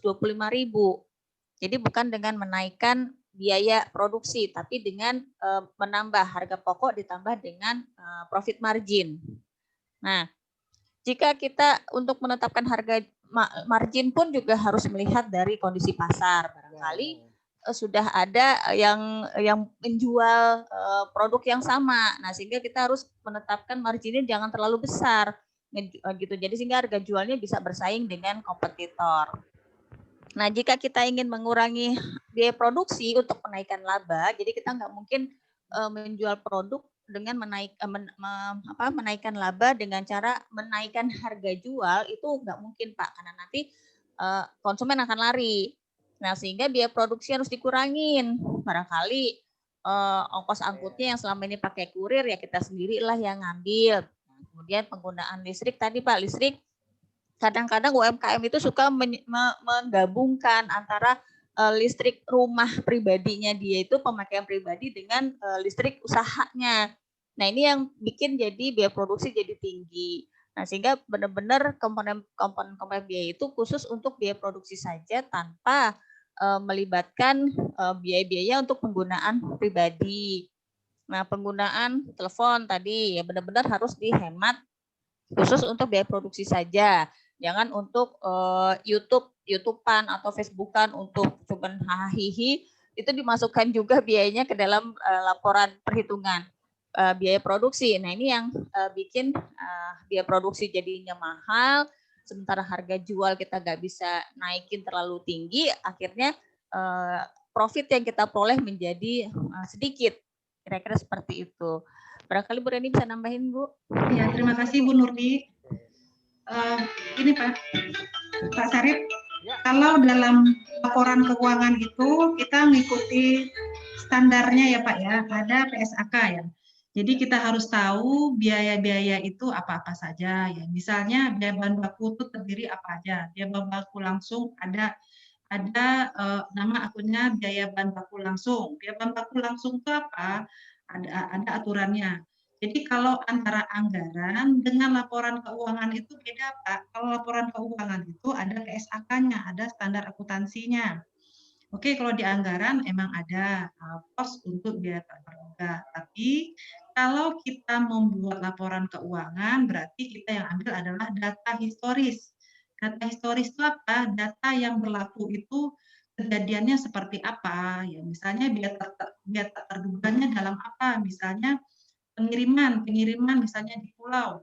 Kalau di pulau itu kalau cuaca lagi kurang bagus, kurang mendukung, ya pengirimannya mungkin akan nambah karena apa? Penumpangnya mungkin akan berkurang. Misalnya kapasitas biasanya 20 orang, sekarang kalau cuaca buruk jadi 10 orang. Akibatnya apa? Ongkos angkut kita lebih mahal. Jadi yang kita masukkan itu adalah realisasinya berapa. Kemudian tadi Pak Sarip ingin ngelihat angka, dalam angka. Saya punya screenshot seperti ini untuk membuat laporan laba rugi ya Pak. Bentar, saya mana tadi? Dari mana ya? Kelihatan ya? Belum kelihatan ya Pak ya? Bentar. Belum kelihatan. Saya share dulu ya.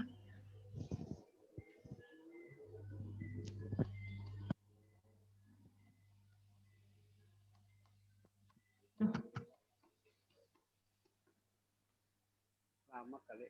Hah? Apa Bu kalau agak ini? Hanya satu lagi Bu, saya bisa tambahkan Bu ya, dikit. Siapa Pak? Ini kan ada biaya tenaga kerja langsung. Berarti kalau kita mau mempekerjakan orang, jelas gajinya. Nah kalau kita sebagai yang punya, dia juga tenaga kerja. Gimana cara menghitung biaya itunya Bu? Baik Bapak. Jadi bisa saja kita memposisikan kita sebagai tenaga kerja. Jadi kita ingin diupah berapa, gitu. Atau yang kedua adalah kita mengambil dari laba. Jadi kalau misalnya nanti dapat labanya 1 juta, maka sekian persennya adalah upah kita, sekian persennya untuk modal untuk membuat kue di periode berikutnya. Jadi misalnya dari 100.000, misalnya dari 1 juta profit, yang 400.000-nya misalnya itu jadi upah kita, atau 600.000-nya jadi upah kita, yang 400.000-nya sebagai modal untuk bikin berikutnya. Jadi jangan sampai begitu ada pesanan berikutnya kita habis gak punya modal, akhirnya pesanan datang kita gak bisa penuhin, nah akhirnya kan kita jadi rugi juga ya, karena jadi ada opportunity loss, jadi ada harusnya kita untung menjadi tidak untung. Jadi tergantung si penjualnya saja, apakah mau dimasukkan dirinya sebagai karyawan, sebagai tenaga kerja langsung, maka upahnya ditentukan di dalam produk itu atau ngambil dari laba gitu. Tapi harus disisihkan untuk sebagai modal. Tapi bisa Bu ya dimasukkan, walaupun saya sendiri yang punya, bekerja sendiri, kan IKM begitu Bu, nggak tahu-taunya nggak hitung ongkos dia sebagai tenaga kerja. Itu benar Pak. Jadi agak begitu, kok saya rugi, kok untung. Nah dia nggak gitu tenaga kerja dia. Sedangkan di sisi lain kalau ada orangnya kan jelas bayar gaji walaupun dicantumkan, berarti tetap aja Bu ya sebaiknya ditentukan Bu ya, walaupun kita gaji sendiri ya. Bisa ditentukan jadi untuk menghitung harga jual dan rugi labanya Bu. Betul Pak. Kadang-kadang UMKM itu kan memang nggak ada komponen gaji gitu ya. Terus dia bilang, ya saya ngambil dari profit Bu, jadi profitnya semua ya saya ambil sebagai upah saya. Nah terus untuk modal berikutnya pakai uang apa? Iya kalau kamu masih punya modal. Kalau ternyata nggak punya modal gitu, konsumen datang, sehingga dari profitnya itu harus disisihkan untuk modal berikutnya. Mungkin Bu Reni ada tambahan? Terima kasih Bu Nurli. Salah satu kelemahan atau kegagalan dari usaha kecil dan menengah itu gara-gara mereka belum bisa memisahkan biaya ya. Jadi kadang-kadang biaya banyak yang bercampur antara biaya dengan kepentingan pribadi. Ya salah satunya ya yang terjadi seperti cerita Bu Nurli tadi ya, padahal yang pemilik itu mungkin dia bisa sebagai karyawan ya, tapi dia nggak mau menghitung, tapi semuanya dimasukkan dalam keuntungan. Ya, sekarang kalau kita mau membuat laporan sederhana ya kurang lebih formatnya seperti itu ya. Ada biaya bahan baku langsung, ada tenaga kerja langsung, ada biaya umum ya.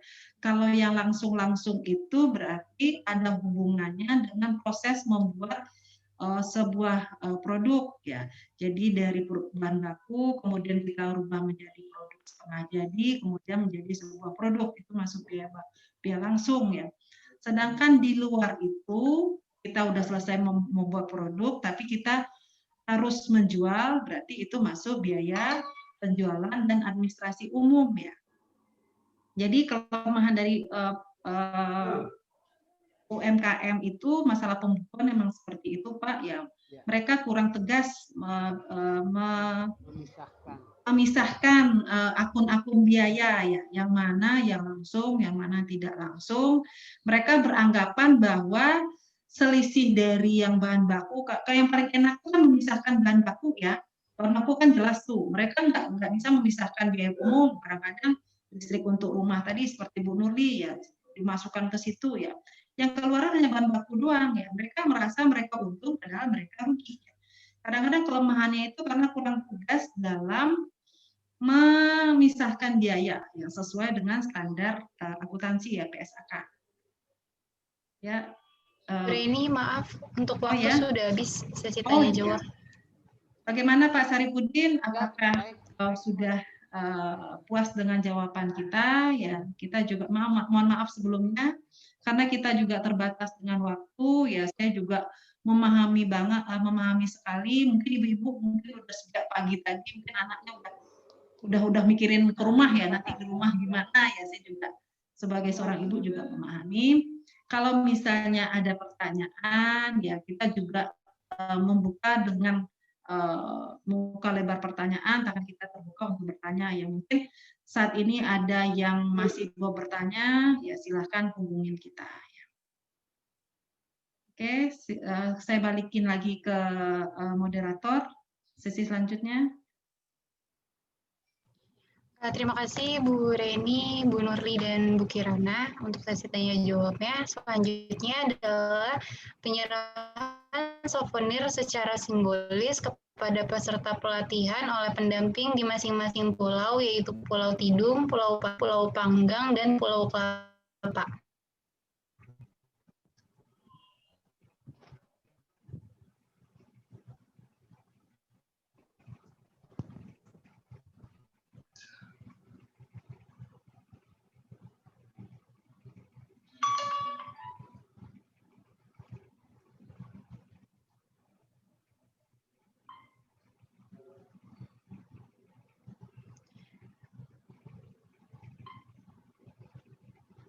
Mungkin selanjutnya saya bisa masuk ke sesi selanjutnya, yaitu kata penutup dari Ketua Tim PKM, yaitu Bu Reni Reswati STMSI. Waktu dan tempat dipersilakan, Bu. Ya, terima kasih, Aca. Ya. Oh ya, saya tolong ingat, saya minta bantuan dari Bapak Ibu. Saya lihat kuesioner belum pada diisi ya. Minta tolong pada pendamping, ya kita udah mengirimkan kuesioner, itu sangat berarti bagi kami untuk mengevaluasi kegiatan hari ini seperti apa. Tadi saya lihat belum ada yang ngisi, ya.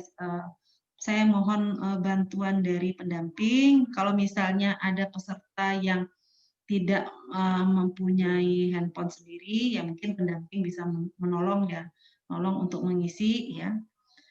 Oh ya, alhamdulillah, terima kasih atas kesediaan Bapak dan Ibu untuk mengikuti acara pelatihan hari ini ya. Saya selaku Ketua PKM mohon maaf apabila ada kekurangan atau mungkin ada kata-kata atau perilaku kita yang kurang pas bagi Ibu dan Bapak sekalian. Oh ya, saya mengingatkan tadi Bu Deliana menghubungi saya tanggal 9 November nanti ada acara ulang tahun kabupaten ya. Salah satu acaranya adalah lomba dalam membuat 3 produk ini. Silahkan Bapak dan Ibu untuk berlatih lagi ya, yang dibutuhkan dari program ini, semoga ini bermanfaat ya. Jadi kalau bisa dari acara ini nanti akan tumbuh wirausaha baru ya. Kalau kita jalan-jalan ke Bogor ya, kita nggak lupa bawa oleh-oleh bulu talas Bogor. Kenapa di Pulau Seribu tidak ada produk andalan yang misalnya sana kan banyak tempat wisata tuh ya. Nah, jadi ada produk-produk khas unggulan dari Pulau Seribu ya.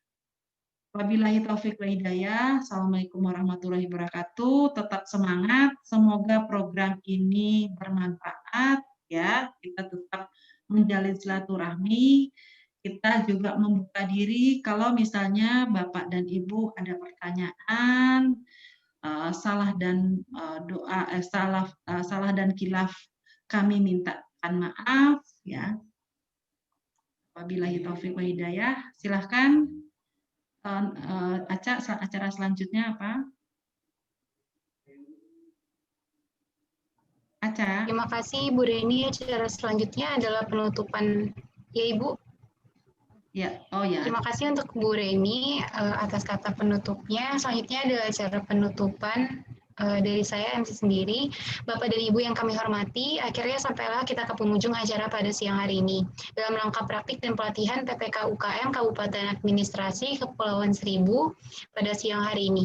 Kami ucapkan terima kasih atas kehadiran dan partisipasi dari Ibu dan Bapak sekalian. Saya ucapkan terima kasih kepada Ibu Nur Yulianti Hidayah, STMT selaku Ketua Parodi Teknik Industri Fakultas Teknik Universitas Pancasila, Ibu Reni Raswati STMSI selaku Ketua Tim PKM, Ibu Kirana Rukmayuninda Riri STMT selaku dosen Parodi Teknik Industri, dan Bapak Sarifuddin selaku Sadin selaku Kasih Industri PPK UKM Kabupaten Administrasi Kepulauan Seribu. Atas nama seluruh panitia penyelenggara, kami mohon maaf apabila ada kata-kata yang kurang berkenan selama acara berlangsung. Terima kasih. Wabillahi taufiq wal hidayah. Wassalamualaikum warahmatullahi wabarakatuh. Waalaikumsalam. Terima kasih. Terima kasih semuanya. Terima kasih semua. Terima kasih semua. Sukses ya. Pak Sarif, terima kasih. Semangat ya. Terima kasih Pak Sarif. Terima kasih Bu Semoga kita Tuti. ketemu nanti ya. Sama-sama. Terima kasih Terima semuanya. kasih Bu materinya. Sama-sama. Semoga bermanfaat Bu. Iya. Amin. Nomor teleponnya nanti kami kirim ya Ibu, lewat pendampingnya Ibu. Sekali main ke Pulau Kelapa 2 ya Bu. Insya Allah. Ya, Insya Allah. Insya Allah. Insyaallah nanti kita ketemu pas lomba ya Bu ya. Ya. Siap, siap Bu. Ya semangat ya Bu ya. Kalau bisa buat dulunya lebih heboh lagi Bu ya. Iya Bu, siap Bu, semangat. Semangat. Terima kasih Bu. Assalamualaikum. Assalamualaikum. Waalaikumsalam. Assalamualaikum warahmatullahi wabarakatuh.